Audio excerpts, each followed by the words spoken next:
By the time you reached 2008, I guess just before the financial crisis, you ended up joining Oitech as the managing director.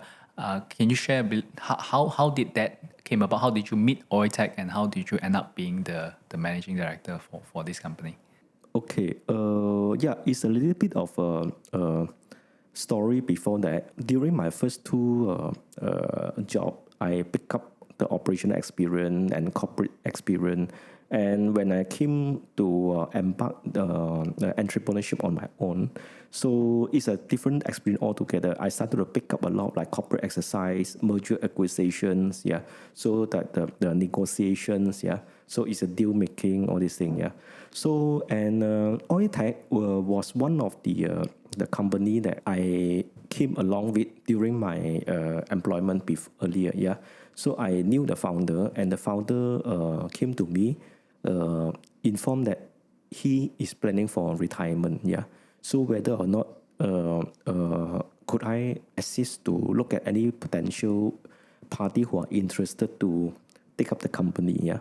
So at that time, so when this words being came to me, first thing in my mind, hey, this is very interesting because this company are very much in line to my interest being a process engineer, which I can fully utilize all the process capability that I have in mind to continue to further my journey in the palm oil industry. Yeah.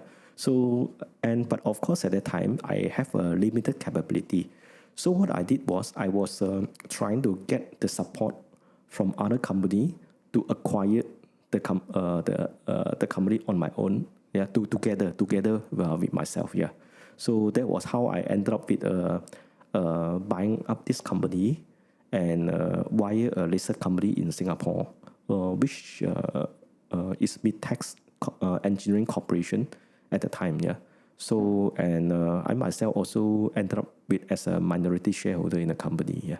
And once you joined the company in 2008, I guess this is before the Lehman Brothers crisis, or just after. I think Lehman Brother crisis is after that. Yeah, yeah. So of course Lehman Brother is a financial crisis, but we have also the another crisis which is in the palm oil industry alone. Yeah.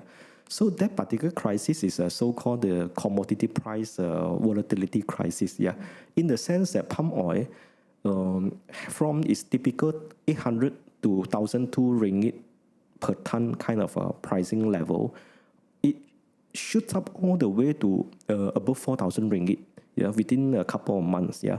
So this kind of price volatility, it interrupt, yeah, the so-called the cost and pricing structure in the commodity supply chain, yeah. So for example, like the manufacturer who are making use of palm oil as a feedstock, yeah. So when the oil price, yeah, the feedstock price increased by 2 to 3 times, yeah, not not all of these costs you are able to transfer to the consumer sometimes, yeah. So that is where actually at that time, I believe maybe it's the first time being a young entrepreneur. It's the first time I see this kind of wild volatility in terms of vegetable oil prices, yeah.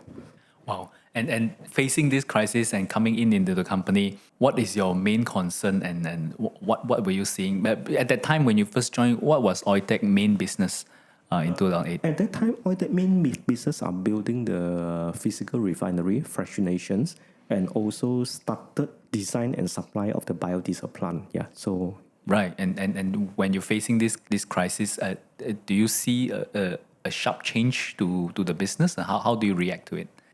yeah, in fact, many people out of the industry will always think, hey, if the palm oil price increase, it's good for the industry, or if the palm oil price drop, the industry is going to be affected. Yeah, I would say is that yes and no. Particularly for people like us, yeah, because we supply the manufacturing plant and facility. Yeah. So when the palm oil prices up and down, yes, it might affect certain part of the supply chain, yeah, but it will not affect the entire supply chain as a whole. For example, I just give an example. If the palm oil prices price increase, it may affect it may give a so-called the negative impact to the manufacturing segment, but it will be a very good so-called a very courage factor to the plantation.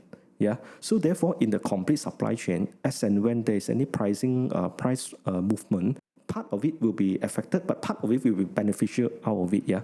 So that was why through this incident, it also made me realize that we need to be diversified. We need to cover as wide as possible in terms of our business portfolio. We cannot rely on the single industry, single segment of the industry. Yeah.